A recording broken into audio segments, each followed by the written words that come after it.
So welcome everybody. My name is Rachel Raz and I'm the director of the Early Childhood Institute of Hebrew College.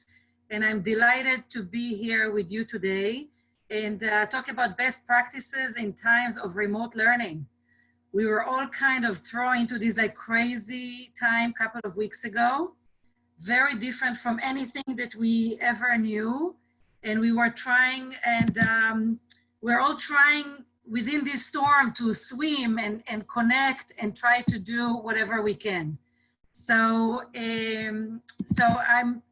we put this session as best practices, actually this particular one, thanks to Faye that is also going to present today. She reached out and said to me, there are so many wonderful sessions for directors on the national level. The Paradigm Project is doing it locally. We do it here with CJP. We also have a wonderful sessions through sometime in New York.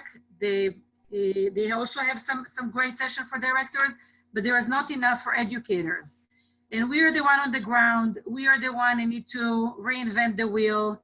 There was no wheel like this before, and we are trying to figure things out. And it's not simple, as we know. Some days are better than others. We were all thrown to teach remotely via Zoom or anything else or make videos. Some of us feel more comfortable with these technologies, some are not so much. And if we have kids like 2.5, 3-year-olds, sometimes they jump and go all over the place. And teacher said to me, wow, I can't focus because they're all jumping. Or sometimes I have 2 kids and is this something bad because I don't know how to teach very well like this? Or if I have lots of kids, what do they feel? So this is why we put together these best practices in times of remote learning. And we are all, as I said, somebody wrote very nicely on Facebook recently that we are all in the same storm, but we are not on the same boat. And in some way, there is a storm, the world is different. We are not doing what we used to do, what we maybe knew how to do, and we're trying to figure out. Some of us, as I said, are maybe in better boat. Maybe you are part of JCC, part of JCCA, and you get good support by your organization. Some of you might be an independent preschool and trying to survive financially, but also to communicate with parents.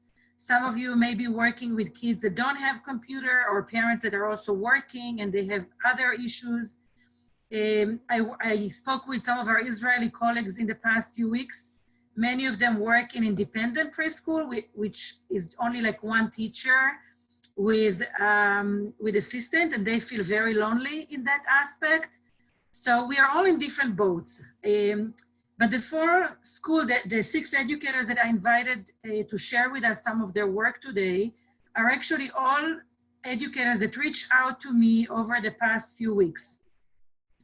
And they ask for some support, for networking, for help. And I think this is one of the best practices that I want to emphasize and share with you guys is asking for guidance, asking for support, asking for other people to brainstorm and think together and not to be by yourself. And I think as a best practice, this is the first one that we need to keep in mind. We're not alone in this storm. Sometimes we can help other people. Sometimes other people can help us. When we think together, we can come up with creative solutions. Sometimes somebody will come and say, you know, this is not doable. This is like something that it's not worth doing. So this is one of the best practices. So today we're going to do a couple of things. One of them, I'm going to share a little bit of some mindset and thinking, especially that we're getting closer to the holiday of Shavuot, the Jewish holiday that we're going to celebrate in a couple of weeks. The word Shavuot in Hebrew actually means weeks, Shavua, and we're counting 7 weeks from the holiday of Passover. So, so we're going to do a little bit of thinking about that. And then the 4 different schools with the 6 educators are going to share with us some of their best practices. And I deliberately asked each one of them to focus on something different. So hopefully by the end of this session, you will have also mindset, but also some concrete example of what you can bring. But I also want to think about this session is not just a way for us to teach you, but this is also a way for you to share with us. So if we are raising some idea and you like it very much or you do something like that, please write in the chat box. If you want to learn more about this specific area, also put in the chat box. If you feel that you master something and you want to share in a future session, please write your name and say, I'll be happy to share this and this in future meetings like that. So please look at this as something active. Beside the For School, I look at all of you as a resource for all of our community. So thinking again about the holiday of Shavuot, about that we're going to celebrate in a few weeks, I chose actually this beautiful photo that a couple of years ago, Sharon Kors, the director of the Jewish Preschool of Lexington, sent to me. This is the children, they built Mount Sinai, and you see the kids and everybody is waiting around. And in some way, I look at the holiday of Shavuot when it's after many weeks since the exodus of Egypt.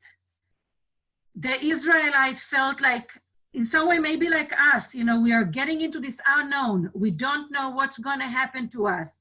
What's going to be in the desert? Are we going to have resources? There is no particular guideline. We don't know where we are going. And for 7 weeks, we're counting what will be in the end of that. In the end of this, it was Mount Sinai, when the Israelites received the Torah, received actually a list of rules and guidance and help. And in some way, all of us are actually looking for somebody to give us a book or a manual to come and tell us what to do in this time that we don't really know what to do. We're trying many different things, but we are not sure of what to do and what will be our Torah. And Torah, by the way, is the word Torah in Hebrew is teaching. What will be the teaching that will help us? And this is another picture from the Jewish Preschool of Lexington of a couple of years ago. So of course, we are not going to do it together. We have social distancing. We can't do it together. We can't celebrate the Torah and the teaching. We need to find other ways. And in some ways, like I'm very thrilled that we have Zoom and we have the opportunity to study together and learn together and trying to see what are some of these teachings. And some of these teachings that I want us to keep in mind when we are thinking about the future. If you're thinking about what are some of these like future teachings, I want you to keep about to keep in mind few ideas. One of them is that we have is routines. We're thinking about the daily routine that maybe we know from our preschools. We have the weekly routine with Shabbat. We have the monthly routine with the new month. We have the yearly routine with the different holidays. Since this quarantine and the COVID-19 and the pandemic, we had to reinvent Pesach, Passover, Yom HaAtzmaut, and now we're doing Lag BaOmer, Shavuot, all of this like rhythm that we have. This is something that we need to rethink, but these are some things that we need to learn from the Torah about what a good rhythm is for us. Another thing that we learn from the Torah is the power of community, and this is what we're trying to give here to the children, to our teachers, a sense of community. The other fascinating things that we are bringing again from the Torah is the notion that we are learning every single day and every single moment. So these are some ideas. And I also want to share this like last picture that I put here together. This is actually the Jewish astronaut, Jeff Hoffman. Some of you actually met him at Hebrew College. And some of you, maybe it's the first time that you hear about him. Jeff Hoffman actually took a Torah scroll to space in 1996. And one of the idea was that wherever we go, we need to take our teaching and our learning. And even when we're going to the new frontier of space, we need to think to take our teaching with us. So yes, we don't have one book right now to tell us what to do in time of pandemic, how to teach kids. We are using the wisdom of our group, but we can also look at the wisdom of Judaism to help us with some of core ideas. And just a side note, I'm actually working with Dr. Jeff Hoffman. We're doing a documentary film about his life, and this film will be done in about a month this summer. So again, I want to welcome you all to this day of learning. And I do want to introduce our next speaker. I want to introduce Lindsay Harvey. Lindsay is the director of the Yaldeinu Daycare in the Boston area.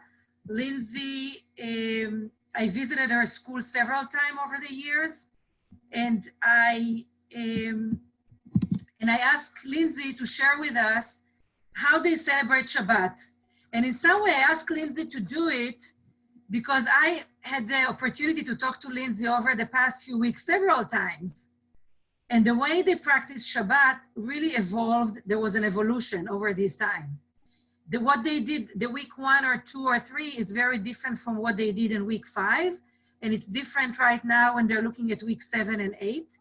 And one of the mindset that I wanted to make sure that we are thinking about, that even if right now we're sharing an idea and we think that it's great and we're going to copy this idea might not be good in a week from now.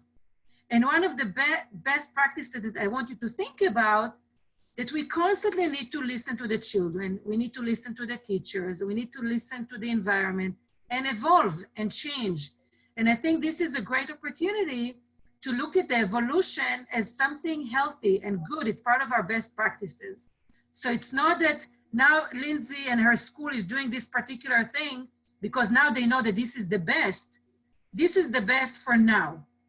What they did 3 weeks ago was the best for that specific time. And I want you also, all of you, to think about it and not burden yourself. What you do 2 weeks ago, 3 weeks ago, and what you're doing now or you will do in 2 weeks, you are growing. We are adjusting. The weather is changing. The kids are interacting differently because of the weather.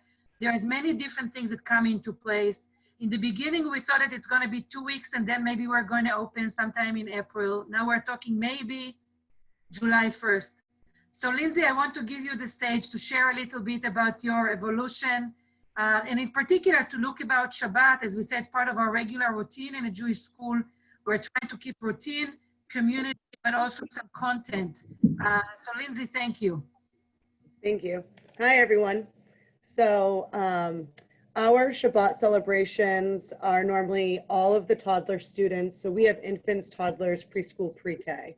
So we have about 58 children, and we do our Shabbat every Friday with all of the toddlers and the preschool students in one classroom. And we have a Shabbat helper, and that family always comes and participates with us. So when we started this, we did a few videos and pre-recorded them in the beginning. And then as we were trying as a team to figure out Zoom, which I'm sure many of you all were with different applications and different platforms, was, sorry, just muting myself, is that we had a family that offered that used Zoom previously as a platform to host and lead as like a family with Shabbat. So he created the agenda, he took over with his children, and he did the Shabbat from like the beginning.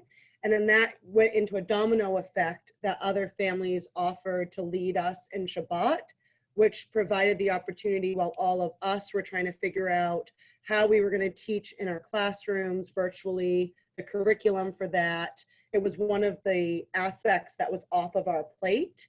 And I also think by having the families host the Shabbat and lead the Zoom, and we had, you know, the children getting upset or the parents having to pause and had to redirect, it built that connection that instead of us just hosting all these Zooms and being like on a showcase, that the parents started to have also in that connection some empathy and compassion for us, because when they hosted, they felt the pressure, they felt the, you know, how some things were unpredictable that would happen. And so it created that connection that as we did Zooms and things that did work or didn't work, they understood from our perspective. As that has gone on, we have created themes. And so we've done like a chicken soup theme. We've done a dinosaur theme. This week we're doing a mitzvah mouse theme. And I wanted to show you that, let me see. Here is the agenda that the parent created and sent to me ahead of time with what they had and like what their family traditions were. So what was nice about this is that we got to see different families and how they welcome Shabbat and bring Shabbat into their home every Friday. So one was more, as we have a diverse community, some Shabbats was more Orthodox, some were definitely more Reformed, but there wasn't a right or wrong. It was nice to also get to observe and see that process for our families.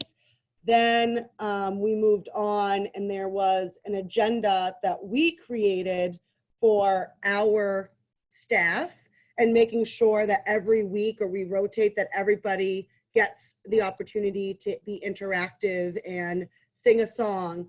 I think what we've learned that works really well for us with the Zooms is having an agenda ahead of time, knowing who's the leader on the Zoom, who is going to mute, who's going to unmute, who's going to let people in, and then what is the role as we're doing it, so that there's not these awkward pauses where we lose the families and we lose the children, and everybody knows what the expectation is.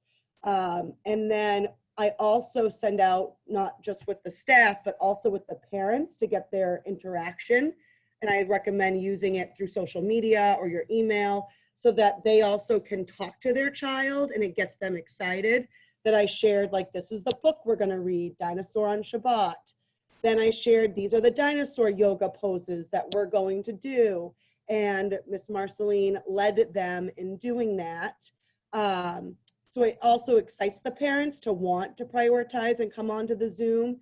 And I think also keeping it very interactive, we have learned it's helpful. And here's just the, like, I'm only gonna show you 2 minutes, but this is what has worked for, this is what has worked for us, and that we have figured out, and it's due to how great also all my staff and teachers are as well, because there's no I in team. Oh, sorry.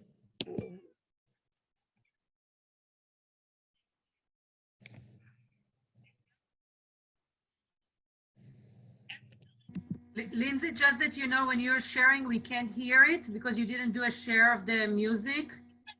And it's a little bit slow, but we can see the excitement, that's for sure.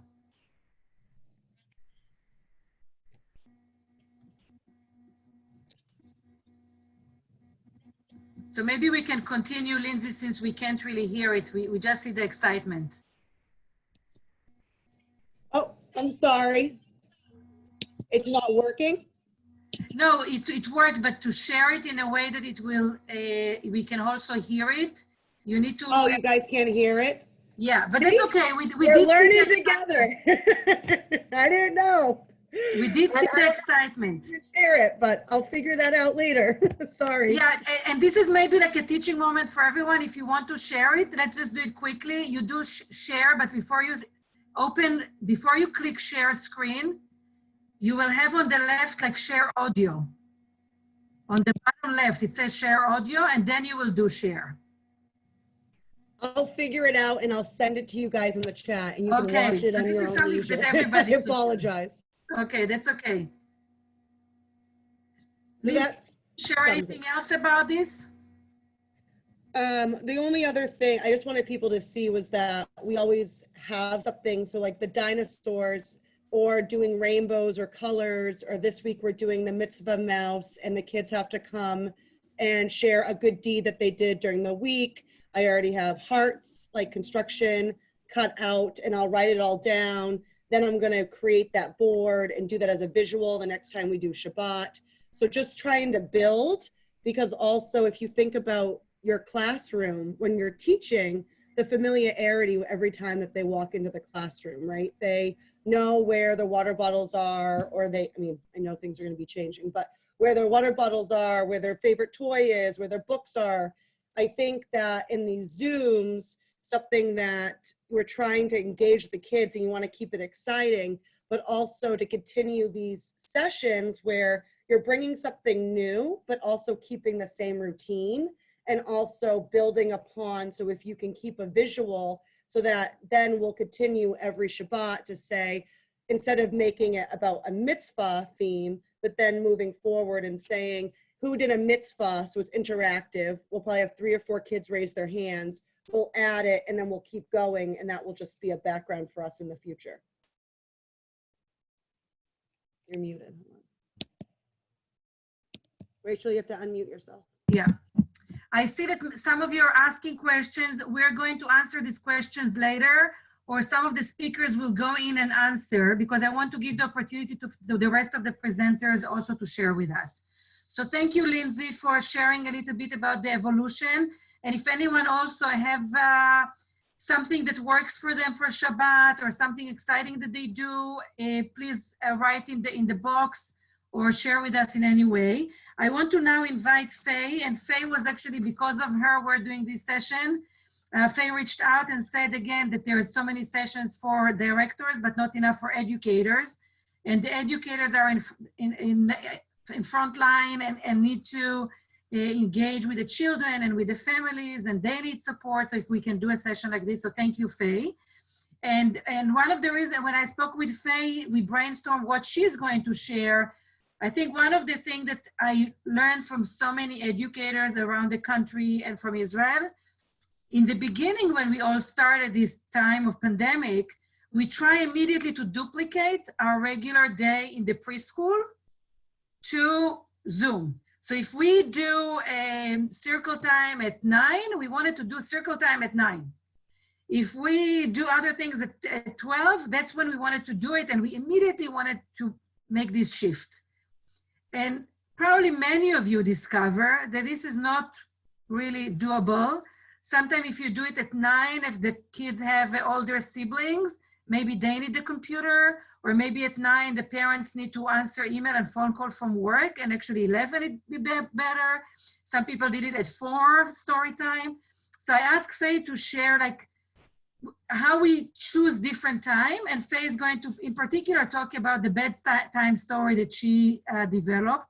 And if you do other things on different time, again, put it in our box, in the chat box, what time works for you in your community and why. So Faye, we are here all listening to you. Thank you, Faye. Thank you. It's nice to see everybody. So when this all first started, like all of you, I was trying to figure out with my staff how we could infuse ourselves and maintain our connection with our families and what would be meaningful. But also I had a need to connect with the children too. And, you know, I wasn't going to take a morning meeting that the teachers were doing, but I wanted to do something else that would be useful for families and also allow me to connect. So I decided to do a bedtime story, and I had started it out doing it at every single night at 7:30. And some nights I had a lot of people, some nights I had a few people, but I got feedback throughout the first few weeks, and what I heard was 7:30 was too late, 7 o'clock was perfect, and just a few times a week, because people felt that they had their kids on Zoom all day, and a nice quiet bedtime story a few times a week would be wonderful. The other mindset that I had was that if a parent came with the child to read the story, then it was a little bit of modeling for parents as well about sort of how to settle down for the day and get everybody in that mode of relaxing and cuddling up and having a story. So I started the bedtime routine. It's now twice a week on Tuesdays and Thursdays at 7 o'clock.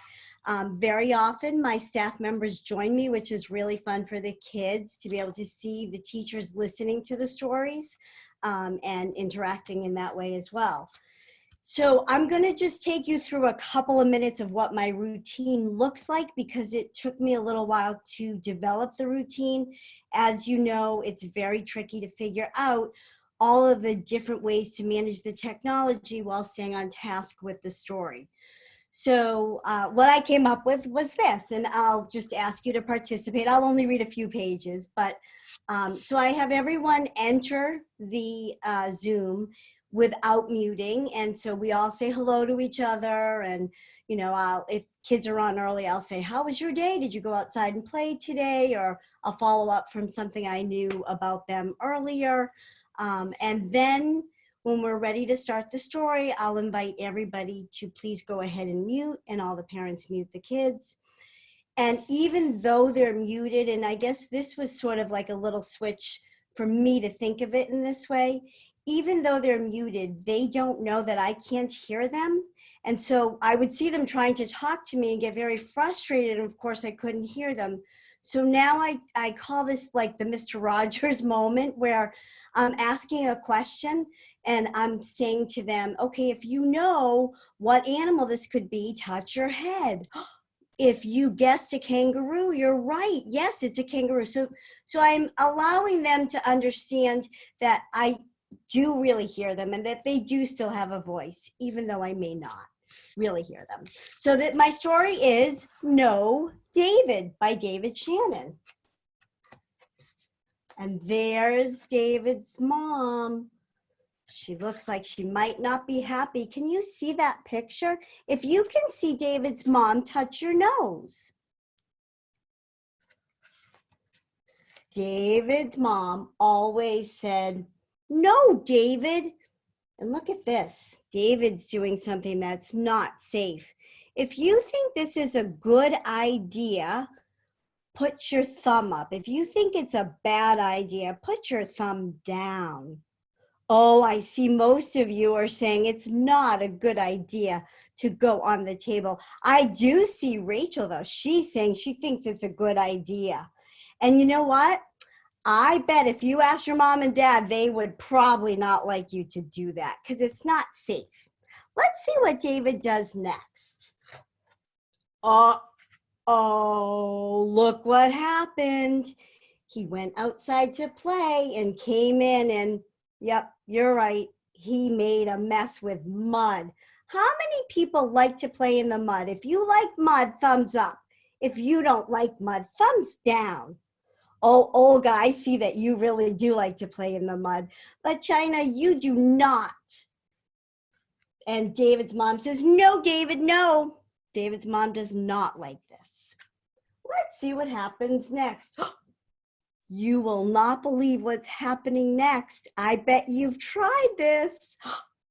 Have you brought a lot of toys into your tub? If you bring toys into your tub, thumbs up.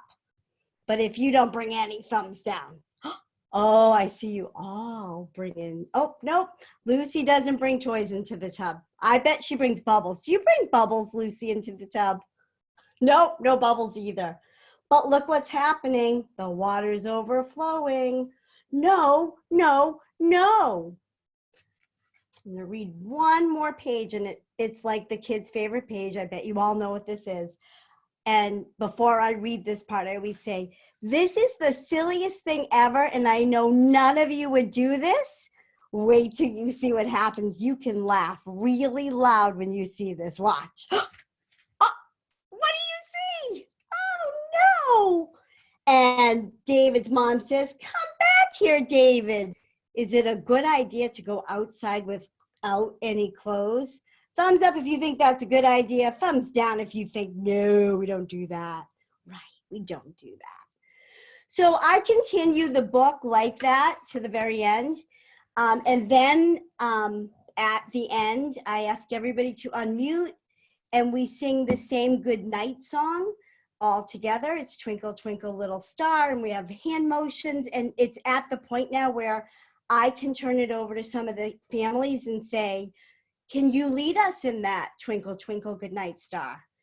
And then right afterwards, and I keep it pretty timely because there are several children that are really ready for bed and I need to keep them sort of on track. So right after we end Twinkle, Twinkle, we all blow a kiss goodnight. We say goodnight 3 times and that's it, we disconnect. And I've had some really good feedback from parents that this is like a really wonderful quiet time for the family to get engaged. The other thing about that is because we've all disappeared from the children's lives and they've disappeared from our lives, I felt like it was really important for the children to see me in my home knowing I still exist. Yes, I'm still here. I'm not at school, but I am here just like you're at home.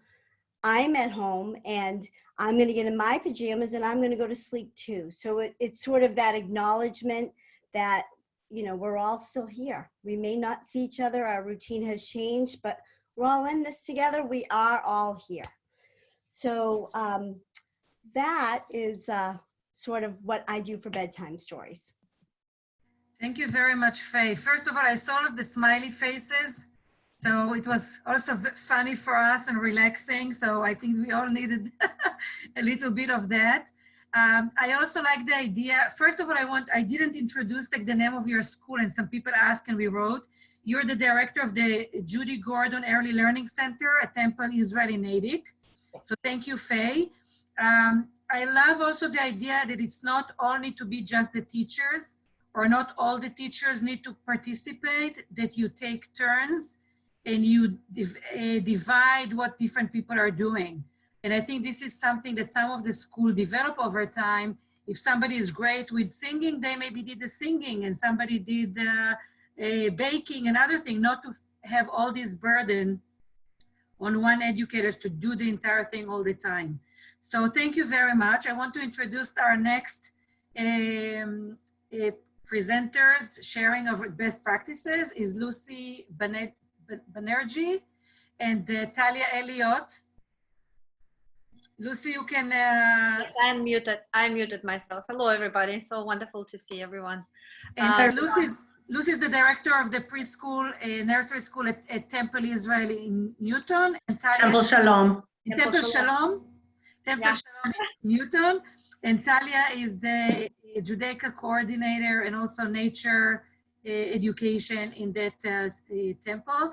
Both of them reached out to me. I don't know if it was like 5 weeks ago or something like that, when they already started to think about Yom HaAtzmaut, and they were trying to figure out how to make it meaningful, interactive, how to also have their team more engaged and excited, because sometimes after you do the same thing again and again, we might get into this routine that it can be a little bit boring.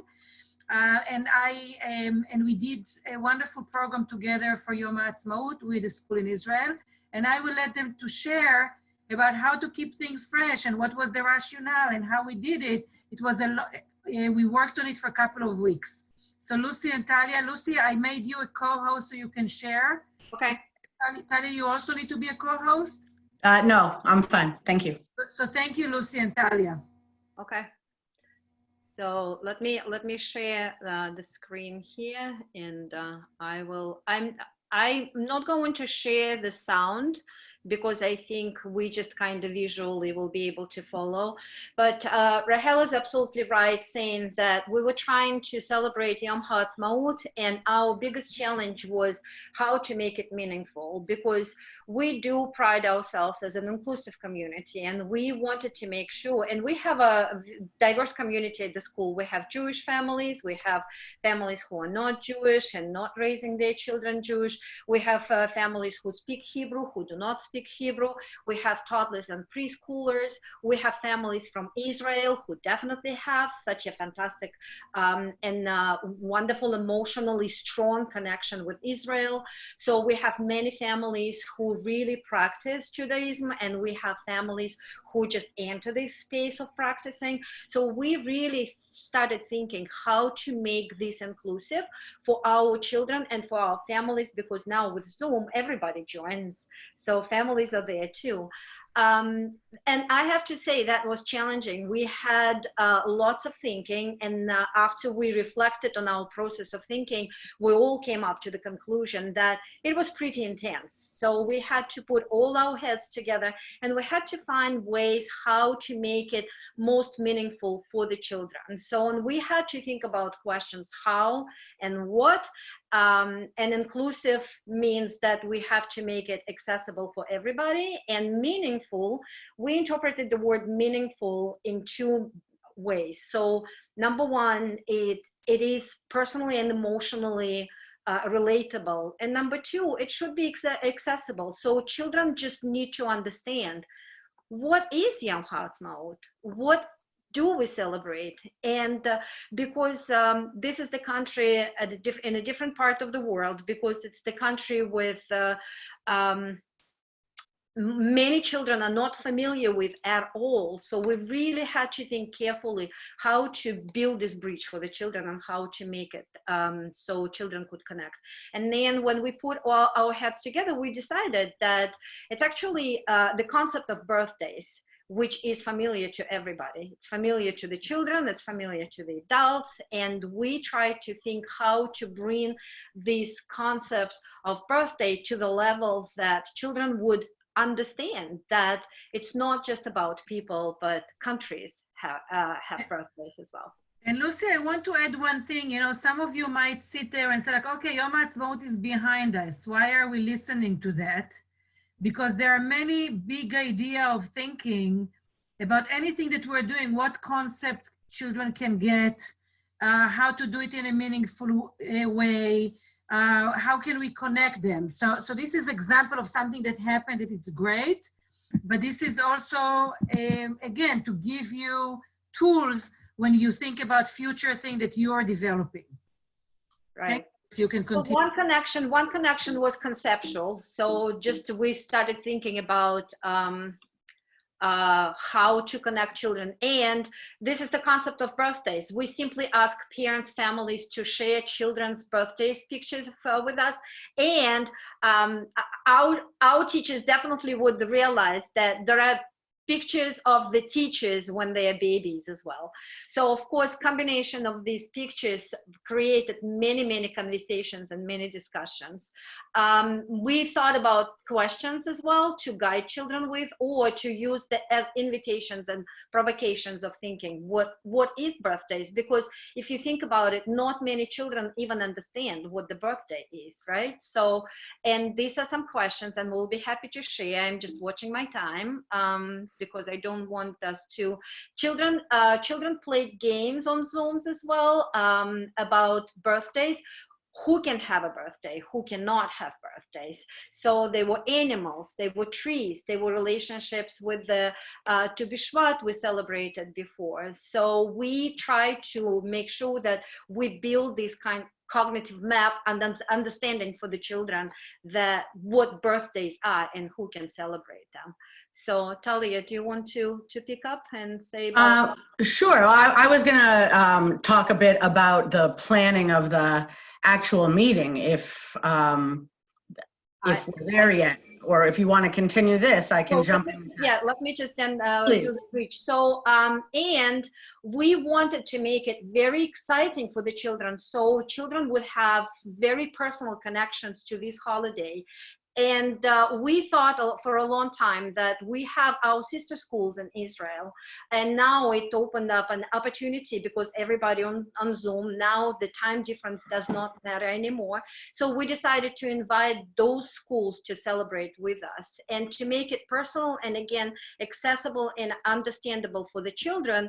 We invited all children to participate in the same process, to send pictures to us about how their streets, what do their streets look like, what their, I don't know, houses looks like, what grows on their streets. We collected a bunch of pictures and we put them into the video, and definitely children had an opportunity to see those pictures a little bit before the actual celebration. And then we had an amazing Zoom meeting together. Yeah, the thanks, Lucy. The Zoom meeting was very exciting. So it included, you know, our school, Temple Shalom in Newton, and then two of the schools, our sister schools in Haifa. As you can see, there are pictures happening here and pictures in Israel. The Zoom meeting, you know, had to incorporate so many things. It had to be celebratory because we're all celebrating, right? Meaningful and relatable to the children. So that birthday concept really gave us, you know, a great platform to go from, and, you know, a sense of togetherness, a warmness, ways, you know, in the video now, we can see ways in which we're the same and ways in which we're different. The Zoom meeting allowed all of us to see this video. We were all in a picnic type setting. So some friends were actually sitting in a picnic type setting. Some had their stuffed animals with them and made like a picnic type setting. They were all invited to have cake and candle so that we were able to sing. And I think some of the exciting, yeah, there are some of the Zoom pictures. Some of the exciting parts were things that both the schools could do together. So for example, you know, even a simple stretch like Yadayim Lemala al Harosh, right? So we did that and all the children did it. And it was lovely to see all the little rectangles doing the same thing. And we sang Hine Matovu Manaim, first in the way that the Israeli children are familiar with it. And then in a different way, our cantor actually came with her guitar and did the singing. And our team worked together to come up with writing hand movements and everything. And I can see all those teachers that did it smiling. It was very fun, and it was a way to show that we're the same and different. And here's another fun way to do something. And then, you know, even singing Hayom Yom Huledet. You know, our children at our school are familiar with singing it in the Israeli way. So when the Israeli family that volunteered to sing it, sang it, our children knew. We all blew out the candle together, watched the video together. It was, I thought it was very special. And we had a good time, yeah. Thank you, Lucy and Talia. And Lucy, you can now stop sharing your screen. So that will be good. Again, like I want to thank Lucy and Talia because they reached out to me. For some of you that are not familiar, we are very fortunate. For the past 18 years, the city of Boston and the city of Haifa are sister cities. And we, it's actually more, the 18 years is the early childhood connection. It's about over 30 years now, the Boston-Haifa connection. I at Hebrew College direct this exchange, and if your school is not part of that and you're local and you're interested, let us know. It's wonderful. It's actually thanks to the pandemic, it's the first time ever that we connected the children because everybody is used to Zoom right now and the families. So that was like a new opportunity. Again, I didn't think about it. It wasn't my idea to reach out to school and say, let's do something else that will make your life more complicated and during this time. But it was actually Lucy and Talia that reached out to me and said, we are thinking about it. What do you think? And I said, what do I think? I think it's amazing. Yes, please. When I reached out to the two teachers in Israel, they said to me, yes, please, we're happy. People were happy to get like somebody to lead them and to come up with idea and to run after this. And I was very fortunate. They also invited me to some of their staff meeting, and I see some of the teachers here. It was wonderful to join you at 11 o'clock in the morning and be part of your staff meeting and the thinking.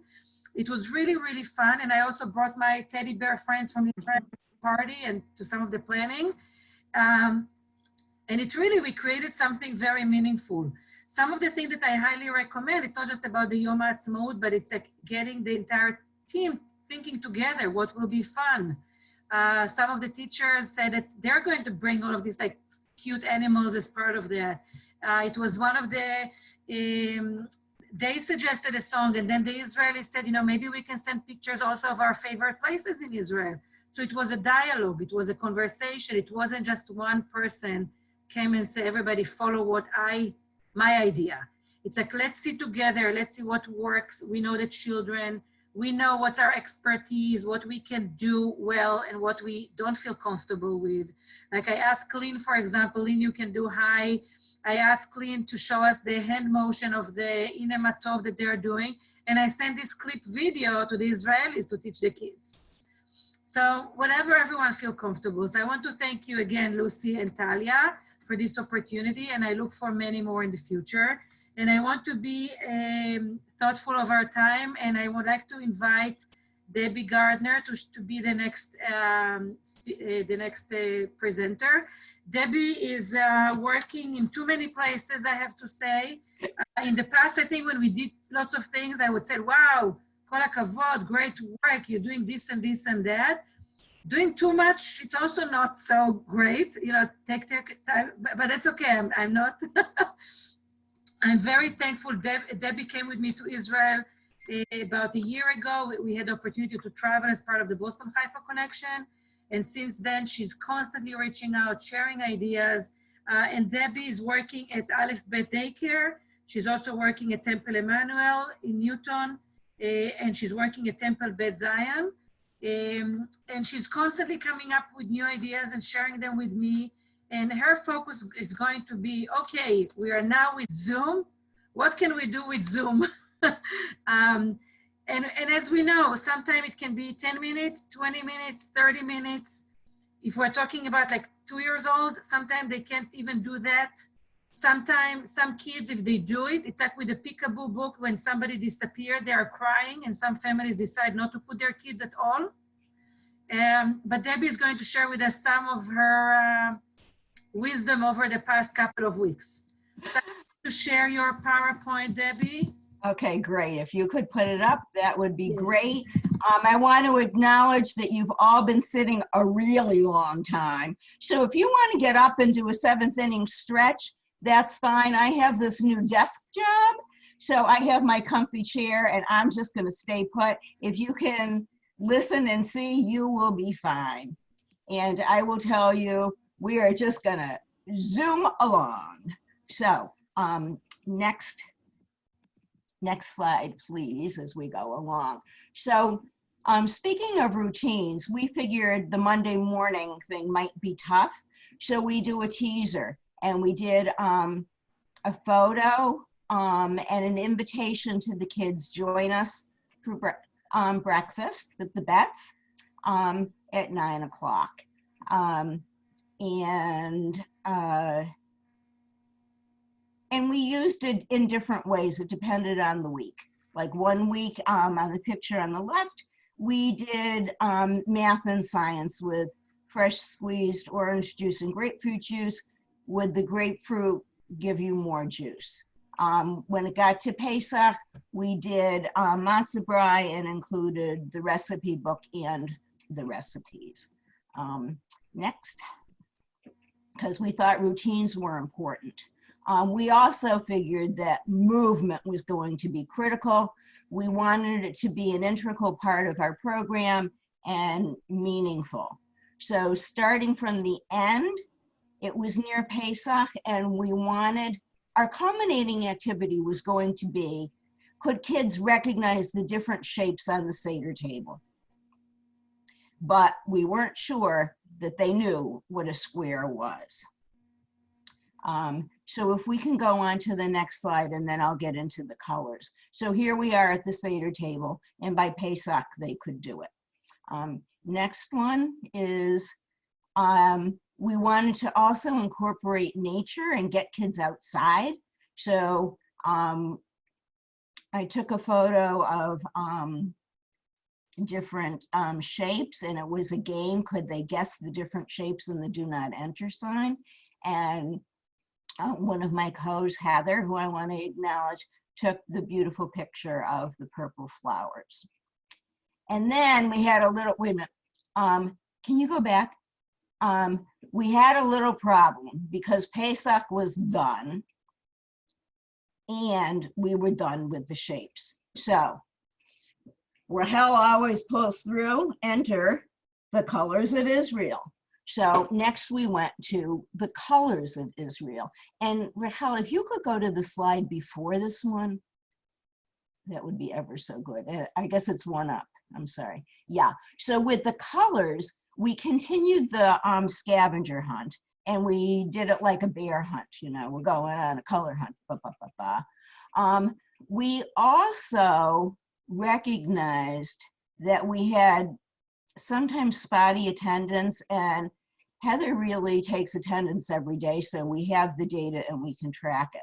We decided we needed to up our game, and we put things on WhatsApp, and I also recorded what I had done with the colors. And then with that, as it evolved, we added a critical thinking component in terms of I would have 3 items that were the same and 1 that was different. And we just had a lot of fun with it. You know, the first one was a dome for red, and we did, you know, I had a Red Sox t-shirt. So there's definitely a fun component that you can put in this. You know, another day, the thing that didn't belong was toilet paper, but we all need toilet paper. So, okay, so that we're doing as a movement. And now playing to the crowd. Like, we typically do a read aloud, and just this week, Judy, who I co-teach with, was reading about Lag BaOmer, and I look across the crowd and I was like, it's probably the only day that we had 2 dads on who have lived in Israel. I said, Judy, let's pause. Let's ask if they've ever celebrated, you know, the holiday in Israel. And sure enough, they had. So, you know, definitely acknowledge your crowd. And, you know, I'm sure that there were lively discussions at home, you know, talking about the holiday. Okay, next up. Engaging in teachers' interests. Like, totally play your strengths. I'm fortunate to co-teach. There are 3 of us. I mean, Judy makes challah every week, so, you know, that was her thing. Heather was making a mass, so that was her thing. If you know me, chocolate would be my thing. Now, it's a little deeper than that, because I figure that it's very aligned with my philosophy of we are going to need a lot of chocolate to get through this one. So on to the next slide. Talk about opportunities. Judy did a demo making the challah. There were other families who were making the challah. One of them says, Judy, my dough doesn't look quite right. And, you know, she tells them just what to do. I mean, like, what an opportunity. That would never happen in school. And then the next slide shows Heather making a mask. And she had her sewing machine out and she was showing the kids. We also did it on a Friday because we felt like there was an important message of, this is a mitzvah. And you don't have to be Jewish to do a mitzvah, and you don't have to be Jewish for a tikkun olam. We're all in this together. And then the next slide shows preparation for what I called my fast and fancy recipe of chocolate dipped apricots. I did on WhatsApp an announcement of the ingredients, and one of the things we found, and it's probably happening at your house too, you may not be fully stocked and you may not be running out to the grocery store every other day. So I gave lots of choices for this one in terms of, well, if you don't have the chocolate nuggets like I do, if you have chocolate chips, that works, or a candy bar will work. I have dried apricots at my house. If you have any other fruit, it'll work. And the wax paper was keep your counter neat. So next slide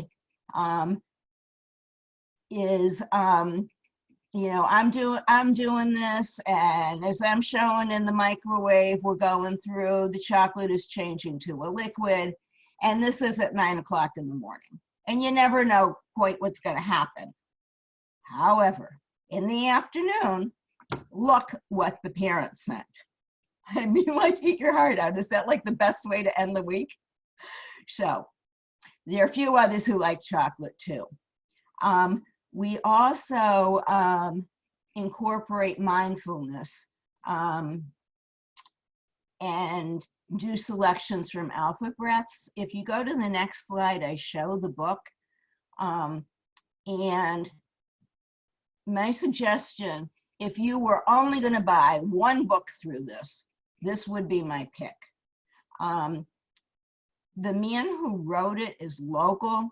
I heard him speak at Brookline Booksmith. He's like real practical, and wrote it when his son was like 6. Like, they wrote it to many of the entries together. And let me tell you, when I had a Zoom meltdown one Sunday morning, I had planned to do this last. I just started with it because I needed an alpha breath. So it's there for everyone. Alrighty, next up, we've had some very special school-wide events at Aleph Bet, and we've tied them to the holidays. So we feel that that's very significant and a real message. So on the next slide, you'll see we had delivered goodie bags. We realized that kids really didn't have a lot of art supplies, and there were things that we wanted to use to make things, you know, in our activities. So they got blue and white for, you know, we could do the song. They got flags, and also a note when I was, we do telephone check-ins. When I was talking to this parent, make sure you plan a lot of time for delivery, because she said, you know, we waited the 3 days and then she opened it. And then just yesterday, if we go to the next slide, we did a car parade of staff visiting different homes, and we have our ballerina with her brothers greeting the cars. So next up, you know, again, as special occasions, Raquel pulls through. She sent us ABC Israel online, so we gave that as a Mother's Day present. And now we're thinking about maybe photographing our neighborhoods and sending it to Israel. So that's out there as an idea. Yeah. Debbie, I want to, it's 1 o'clock, so I want to be sensible of time. Okay. Maybe if you want to share one last thing, what will it be? I want to make sure if anyone have any questions to put it right. Yeah, okay. Go to the last slide. The very last, okay, the summary. Collaborate, I can't say that enough. Collaborate within your team, collaborate with everyone you know. Thank you, a special shout out to Jerry from Aleph Bet and Rav Teferet from TBZ who have been on. Be purposeful, play your strengths, play to your crowd, have fun. And there's another that I didn't put in because I wasn't sure it was so professional, but I will tell you, chill, just chill. If you have your health, that's the most important thing. I'm going to end with a quote from my Aunt Rose, who's recovering from COVID, and she would say, sei gesund, which means good health. So.